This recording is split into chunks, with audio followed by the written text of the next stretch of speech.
Hi hello നമസ്കാരം. ഏവർക്കും എന്റെ ചാനലിലേക്കും എന്റെ വീഡിയോയിലേക്കും വീണ്ടും സ്വാഗതം. നമുക്കറിയാം, ഇന്ന് സോഷ്യൽ മീഡിയ ഇൻഫ്ലുവൻസേഴ്സ് എന്ന് പറഞ്ഞാൽ സിനിമാ നടന്മാരെക്കാളും അല്ലെങ്കിൽ സെലിബ്രിറ്റീസ്, അതായത് താരങ്ങളെക്കാളും കുറെ കൂടെ പ്രാധാന്യമുണ്ട് അവർക്ക്.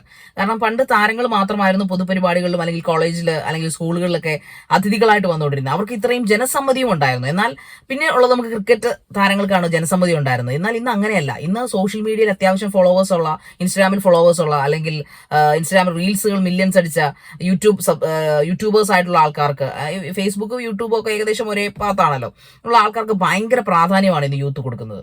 അതുകൊണ്ട് തന്നെ അവരെ അനുകരിക്കാനും അവരെ ഫോളോ ചെയ്യാനും അവരുടെ കാര്യങ്ങൾ 24/7 വാച്ച് ചെയ്യാനും ആൾക്കാർ ഇൻ ദ സെൻസ് ഈ ന്യൂ ജനറേഷൻ ഒരു ത്വരയാണ്. ആ ത്വര പക്ഷെ ഒരു അപകടത്തിലേക്കാണ് പോകുന്നത്. കാരണം ഇന്നൊരു വാർത്ത കണ്ടു. വാർത്ത എന്ന് പറഞ്ഞു കഴിഞ്ഞാൽ ചുമ്മാ നമ്മുടെ ഓൺലൈൻ മാധ്യമങ്ങൾ, ഞാൻ തന്നെ ഓൺലൈൻ മാധ്യമത്തെ താഴ്ത്തിക്കിട്ടതല്ല, പക്ഷെ ഓൺലൈൻ മാധ്യമങ്ങളിൽ വാർത്ത ഇട്ടാൽ നമ്മൾ 10 മാധ്യമങ്ങളിലേക്ക് പിന്നീട് ഒന്ന് നോക്കി. ഞാൻ ഉൾപ്പെടെ നോക്കാറുണ്ട്. എല്ലാ ഓൺലൈൻ മാധ്യമങ്ങളും നല്ല വാർത്തകളല്ല ചെയ്യുന്നത്, അത് നമ്മൾ അംഗീകരിച്ചേ പറ്റൂ. ഒരു 100 ന്യൂസ് ചാനൽ ഓൺലൈനിലുണ്ടെങ്കിൽ അതിലൊരു 60 എണ്ണം നല്ലത് ചെയ്താൽ ബാക്കി 40 എണ്ണം ഉടായ്പ ചെയ്യുന്നത്. അത് സത്യമായ ഒരു കാര്യമാണ്. അതുകൊണ്ട് തന്നെ നമ്മൾ ആദ്യം നോക്കുന്നത് ഇത് ഓൺലൈൻ മാധ്യമമാണോ ഈ വാർത്ത പുറത്തുവിട്ടിരിക്കുന്നതെന്ന്. അപ്പോൾ ഓൺലൈൻ മാധ്യമമല്ല, ഒരു സാറ്റലൈറ്റ് മാധ്യമമാണ് ഈ വാർത്ത പുറത്തുവിട്ടിരിക്കുന്നത്. രാവിലത്തെ ചുടുചൂടൻ വാർത്തയായിരുന്നു. അതായത് ഒരു ഇൻസ്റ്റാഗ്രാം ഇൻഫ്ലുവൻസറെ പോലീസ് അറസ്റ്റ് ചെയ്ത് ജയിലിലാക്കി റിമാൻഡിലാണ്. ഫാഹിദ് എന്നാണ് അവന്റെ പേര്. അവൻ ഏതാണ്ട് 11,000-12,000 സബ്സ്ക്രൈബേഴ്സ് അല്ലെങ്കിൽ ഫോളോവേഴ്സ് ഇൻസ്റ്റഗ്രാമിലുണ്ട്. അവൻ മോഡലാണ്, മ്യൂസീഷ്യനാണ്, ഡാൻസറാണ്, ഭയങ്കര ട്രാവൽ വ്ളോഗറാണ്. അങ്ങനെ ഭയങ്കരമായിട്ടുള്ള അവനെ കുറിച്ചുള്ള പ്രൊഫൈലൊക്കെ അടിപൊളിയാണ്. കാണാൻ സുന്ദരൻ, നല്ല ചുള്ളൻ. പക്ഷെ അവനെ കുറിച്ചൊരു പരാതിയുമായിട്ട് കഴക്കൂട്ടത്ത് ഒരു IT ടെക്കി പെൺകുട്ടി പറയുന്നത്, സർ, എന്നെ വിവാഹം കഴിക്കാമെന്നുള്ള വാഗ്ദാനം കഴിച്ചുകൊണ്ട് എന്നെ ലൈംഗികമായി ദുരുപയോഗം ചെയ്യുകയും ലൈംഗികമായി ദുരുപയോഗം ചെയ്തു കൂടാതെ അവരുടെ സ്വർണവും അവരുടെ വണ്ടി ഉൾപ്പെടെ കൈക്കലാക്കി. നമ്മൾ കുറച്ച് നാളുകളായിട്ട് ഇപ്പൊ ഇടയ്ക്ക് ഒളിഞ്ഞും തെളിഞ്ഞും ഒക്കെ ചില വാർത്തകൾ ഇത് മുങ്ങിപ്പോകുന്നതാണെന്ന് എനിക്ക് തോന്നുന്നു. ഒളിഞ്ഞും തെളിഞ്ഞും ഒക്കെ മിക്കപ്പോഴും നമ്മൾ വാർത്ത കേൾക്കുന്നുണ്ട്. ഇൻസ്റ്റഗ്രാം അല്ലെങ്കിൽ സോഷ്യൽ മീഡിയ ഇൻഫ്ലുവൻസേഴ്സ് പീഡന കേസുകളിൽ പെടുന്നുണ്ട്. പീഡന കേസുകളിൽ പെണ്ണുങ്ങളെ പറ്റിക്കുക, വിവാഹം കഴിക്കാമെന്ന് വാഗ്ദാനം നൽകി പീഡിപ്പിക്കുക, ഇങ്ങനെയുള്ള കേസുകളിൽ അവർ പെടുന്നുണ്ട്. അത് ലാസ്റ്റായിട്ട് നമ്മൾ കണ്ടത് ജുനൈദിന്റെ കേസാണ്. അയാൾ മരിച്ചു, അയാൾ ആക്സിഡന്റിൽ മരിക്കപ്പെടുകയുണ്ട്. അതോടുകൂടി പിന്നെ തരംഗം മാറി. പുള്ളിക്കാരൻ തെറ്റ് ചെയ്തിട്ടില്ല, പുള്ളിക്കാരൻ ലൈവിൽ വന്ന് സത്യം പറഞ്ഞു. മറിച്ച് പുള്ളി ജീവിച്ചിരുന്നെങ്കിൽ ഒരു പക്ഷേ ഇത് ജനങ്ങൾ അംഗീകരിക്കത്തില്ല. കാരണം അവൻ അങ്ങനെ പലതും വന്ന് പറയും. അവർ പറഞ്ഞത് കേസ് എന്ന് പറഞ്ഞാൽ അയാളുടെ കാമുകി തന്നെ അയാൾക്കിട്ടൊരു പണി കൊടുത്തതാണ്. അവർ തമ്മിലുള്ള ഒരു മിസ്അണ്ടർസ്റ്റാൻഡിങ് എന്ന പേരിലാണ് അത് സംസാരിച്ചത്. പക്ഷെ ഈ കേസ് അങ്ങനല്ല. ഈ ഫാഹിദ് എന്നങ്ങാണ്ടാണ് അവന്റെ പേര്. അപ്പോൾ ആ പേരില് ഞാൻ അന്വേഷിച്ചപ്പോഴത്തേക്ക്, അല്ലെങ്കിൽ നമ്മൾ ആ വാർത്തകളുടെ പുറകെ പോയപ്പോൾ നമുക്ക് മനസ്സിലാക്കിയത് ഇതൊരു ജെനുവിൻ കേസാണ്. കാരണം അത് ജെനുവിൻ കേസാന്ന് പറയാൻ കാര്യം ഇവന്റെ ഫോൺ പോലീസ് പരിശോധിച്ചു. ഇവനെ തപ്പിച്ചെന്നു പോലീസ് ഈ പെൺകുട്ടിയുടെ പരാതിയിൽ. ഫോൺ തപ്പിച്ചെന്നപ്പോൾ അവർക്ക് മനസ്സിലാക്കാൻ സാധിച്ചത് അതിനകത്ത് നിറച്ച് പെൺകുട്ടികളുടെ നഗ്ന ചിത്രങ്ങൾ. അതുകൊണ്ട് തന്നെ ഈ പിക്ചറിലിരിക്കുന്ന പെൺകുട്ടികളൊന്നും തന്നെയും ഇവനെതിരെ പരാതി കൊടുത്തിട്ടില്ല. പരാതി കൊടുക്കാൻ പറ്റില്ല. കാരണം ഇവന്റെ പടങ്ങൾ ഇരിക്കുകയല്ലേ. ഇവനുമായിട്ട് ലൈംഗിക ചേഷ്ടകൾ ചെയ്തതും ഇവനുമായിട്ട് സെക്സിൽ ഏർപ്പെട്ടതും ഒക്കെ ഉള്ള പടങ്ങൾ കൈവച്ചിട്ടുണ്ട്. അതുകൂടാതെ അവരുടെ ഇന്ന് സ്വർണവും പണവും എല്ലാം വാങ്ങിക്കും. എല്ലാവർക്കും വിവാഹ വാഗ്ദാനങ്ങൾ കൊടുക്കുകയും ചെയ്യും.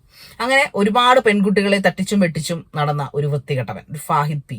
സത്യത്തിൽ ഇവന് ഉളുപ്പുണ്ടോ? കാരണം ഇവന്റെ ഈ വാർത്തയ്ക്ക് ശേഷമാണ് സ്വാഭാവികം അങ്ങനെയാണല്ലോ. ഇവന്റെ വാർത്തയ്ക്ക് ശേഷം നമ്മൾ ഇവന് ഇൻസ്റ്റാഗ്രാം ഹാൻഡിൽ തിരക്കി പോകും. ഇൻസ്റ്റാഗ്രാം ഹാൻഡിൽ തിരക്കി പോകുമ്പോൾ ആദ്യം ഇട്ടിരിക്കുന്നത് ഒരു പാട്ടൊക്കെ ഇട്ട്, ആരും കരൾ അലിഞ്ഞു പോകുന്ന പാട്ടൊക്കെ ഇട്ടുകൊണ്ട് ബാക്ക്ഗ്രൗണ്ടിൽ പാട്ട് ഇട്ടിരിക്കുന്ന ഫോട്ടോ എന്റെ ഉമ്മച്ചി എന്ന് പറഞ്ഞ ഒരു സ്ത്രീയുടെ ഫോട്ടോ കൊടുത്തിട്ടുണ്ട്. അവന്റെ ഉമ്മച്ചി ആയിരിക്കാം, നമുക്ക് അറിഞ്ഞുകൂടാ. പിന്നെ അവന്റെ പുറകെ നമ്മൾ അവന്റെ ഫോട്ടോസും അവന്റെ ബയോ ഒക്കെ ചെക്ക് ചെയ്യുമ്പോൾ ഇഷ്ടംപോലെ പെൺകുട്ടികളുണ്ട്. അവന്റെ ഫാമിലി, അവൻ ടൂർ പോയിരിക്കുന്ന പടങ്ങൾ, അവന്റെ കസിൻസ് എന്നൊക്കെ പറഞ്ഞ് നമുക്ക് തോന്നുന്ന രീതിയിൽ കുറെ പെൺകുട്ടികളുണ്ട്. അതിന്റെ താഴെ കമന്റ്സ് വന്നിരിക്കുന്നത്, ഇത്രത്തോളം പെൺകുട്ടികൾ നിന്റെ ഫാമിലി ഉണ്ടായിട്ടാണോടാ പന്നെ നീ ഈ വൃത്തിയേട് കാണിച്ചതെന്നാണ് അവർ ചോദിച്ചിരിക്കുന്നത്. എന്ത് തന്നെ ആയാലും അവൻ വെറും ഭൂലോക ജെറ്റാണെന്നുള്ള കാര്യത്തിൽ സംശയമൊന്നുമില്ല. അത് പോലീസ് ബോധ്യപ്പെട്ടു. അതുകൊണ്ട് അവർ റിമാൻഡിലാണ്, ജയിലിലാണ്. ഈ ജുനൈദിനെ സംബന്ധിച്ചിടത്തോളം അങ്ങനെയല്ലായിരുന്നു. അതാണ് വിഷയം. അപ്പോൾ തെളിവുകളുണ്ട്, കയ്യിൽ തെളിവുകളുണ്ട്. അപ്പൊ അവന്റെ മെയിൻ ഉദ്ദേശം കാമവും സ്വർണവും പിന്നെ യുവതികളും പെണ്ണുങ്ങളും.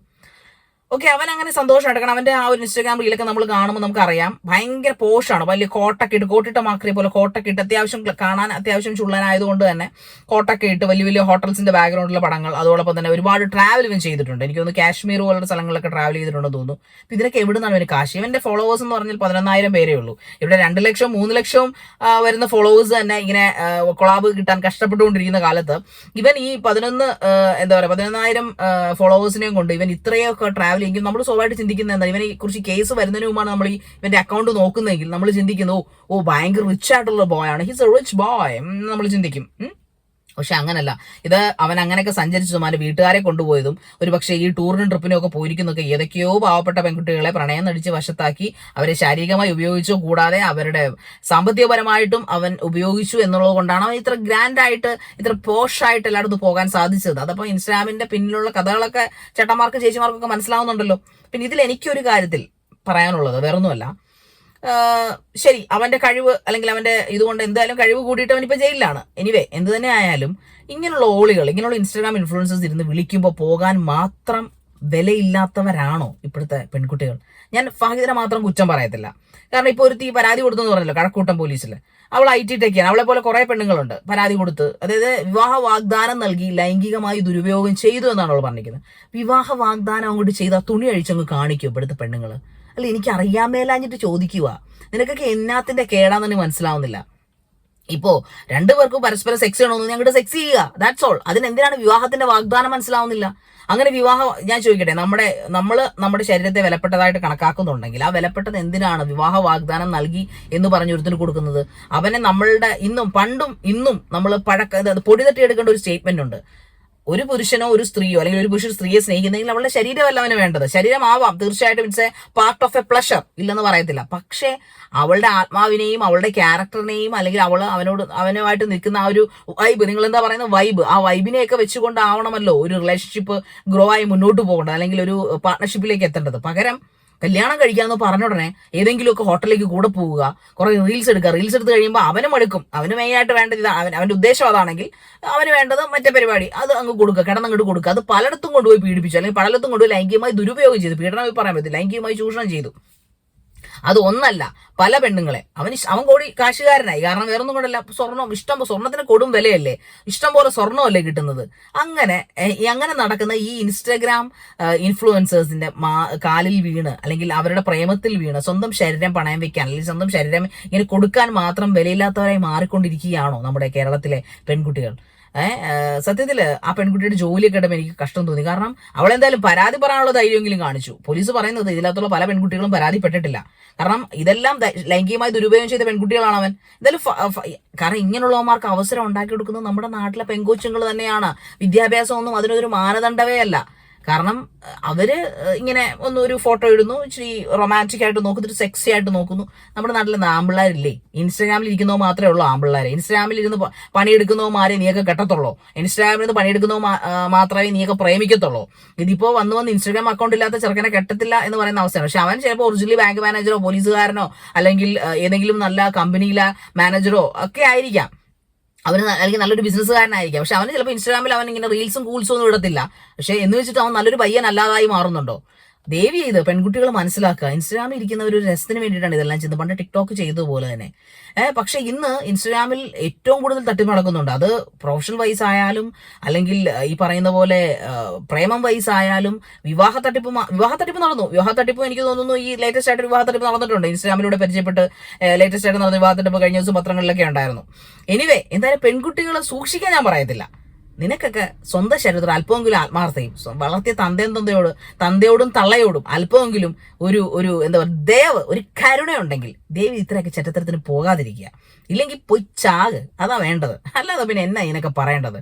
എല്ലാം കൊടുത്തു കഴിഞ്ഞിട്ട് പിന്നെ അവനെ ഞാൻ നന്മവരാക്കാൻ പറയത്തില്ല. അവനെ പോലെ കുറെ എണ്ണം ഉണ്ട്. ഇപ്പൊ ഫാഹിദിനെ പോലെ കുറെ ഫാഹിദുമാരുണ്ടാവും ഇപ്പോഴും ചൂഷണം ചെയ്യപ്പെട്ടുകൊണ്ടിരിക്കുന്നത്. ഇപ്പൊ ഇവൻ അറസ്റ്റിലായപ്പോഴും വേറെ പുറകെ അവന്റെ ജൂനിയേഴ്സ് ഉണ്ടാവും, അല്ലെങ്കിൽ അവന്റെ സീനിയർ. ഇതിലും വലിയ പരിപാടികൾ കാണിച്ചിട്ട് നിന്റെയൊക്കെ പടങ്ങൾ പോൺ സൈഡിലിട്ട് വിൽക്കുന്നവന്മാരുണ്ടാവും. ഇത്രയൊക്കെ വാർത്തകൾ കേട്ടിട്ടും എനിക്ക് ആ പെൺകുട്ടിയുടെ പ്രൊഫൈൽ കാണാണ് ദേഷ്യം വന്നത്. അവള് വിദ്യാഭ്യാസം ഇല്ലാത്തവളല്ല, IT ടെക്കി ആയിട്ട് വർക്ക് ചെയ്യുന്ന ഒരു പെൺകൊച്ച്. ഇത്രയൊക്കെ ചെയ്തിട്ടും പ്രേമം അന്ധമാണെന്ന് പറഞ്ഞ് നടക്കുമ്പോൾ അന്നത്തെ കാലത്തിൽ നിന്ന് ഇന്നും പെൺകുട്ടികൾക്ക് ഒരു മാറ്റം ഉണ്ടായിട്ടില്ലെന്ന് ഞാൻ പറയും. എല്ലാ പെൺകുട്ടികളും അല്ല, ഈ പറയപ്പെടുന്ന കെണിയിൽ പോയി വിടുന്ന പെൺകുട്ടികൾ. ഞാൻ റേപ്പ് വിക്ടിംസിന്റെ കാര്യമല്ല പറയുന്നത്. ഇതുപോലുള്ള കെണിയിൽ പോയി വീഴുന്ന പെൺകുട്ടികളെ സംബന്ധിച്ചിടത്തോളം അവര് അന്ന് ആ ജാമ്പുവാന്റെ കാലം എന്ന് പറയും, അല്ലെങ്കിൽ നൂറ്റാണ്ടുകൾക്ക് അപ്പുറത്ത് നിന്ന് ഇന്നും ഒരു മാറ്റം ഉണ്ടായിട്ടില്ല. മറിച്ച് ആൺകുട്ടികൾ മാറി, അവർ പുതിയ ടെക്നോളജിയൊക്കെ ഉപയോഗിച്ച് പെൺകുട്ടികളെ വളയ്ക്കാൻ പഠിച്ച് ഉപയോഗിക്കാൻ പഠിച്ചിരിക്കുന്നു. പക്ഷെ പെൺകുട്ടികൾ അന്നും ഇന്നും അന്നും പ്രേമം കാണിച്ച് ഈ പറയുന്ന പോലെ ഗർഭവതിയാക്കി. അന്ന് പിന്നെ മറ്റേ പരിപാടിയാണ്, പിന്നെ സമൂഹത്തിൽ ഉന്നതനിലയിരിക്കുന്ന ആൾക്കാർ വീട്ടിൽ വേലയ്ക്ക് നിൽക്കുന്ന പെൺകുട്ടികളെ പ്രേമിക്കുന്നു, വളയ്ക്കുന്നു, ഗർഭിണിയാക്കുന്നു, അവനവന്റെ പാട്ടിന് വന്ന് കേസും ബുക്കാറുന്നില്ല. ഒന്നെങ്കിൽ അവൾ മരിക്കും, അല്ലെങ്കിൽ അവൾ വേറെ ആരെങ്കിലും കല്യാണം കഴിച്ച് അവൾ ആ പെൺകുച്ചിനെ വളർത്തി അച്ഛനില്ലാത്ത സന്തതിയെ വളർത്തി ജീവിക്കും. ഇന്ന് കാലം മാറി. ഇന്നിപ്പോ എന്താ പറയുന്നത്, എല്ലാം അങ്ങ് സ്വയം ഇഷ്ടത്തിന് അങ്ങ് കൊടുക്കുകയാണ്. ഒന്നും രണ്ടും ഒരു പ്രാവശ്യമല്ല, അത് പിന്നെ ഒരു പ്രാവശ്യമൊക്കെയാ, ഇത് പല പ്രാവശ്യം ചെയ്യുന്നു. കഷ്ടം. സത്യം പറഞ്ഞാൽ നമ്മുടെ പെൺകുട്ടികളാണ് ഇതിന്റെയൊക്കെ കാരണക്കാർ. അതായത് ഒരു 70% പെൺകുട്ടികളാണ് ഇതിനൊക്കെ കാരണക്കാരെന്നേ ഞാൻ പറയത്തുള്ളൂ. പെൺകുട്ടികൾ സ്വന്തം ശരീരത്തെയും സ്വന്തം അഭിമാനത്തെയും സ്വന്തം ഫാമിലിയെയും ഒരല്പമെങ്കിലും ബഹുമാനത്തോടെ കാണുന്നുണ്ടെങ്കിൽ ഈ ഒറ്റ അവന്മാരും ഇങ്ങനെയൊന്നും ചൂഷണം ചെയ്യാൻ നിൽക്കത്തില്ല.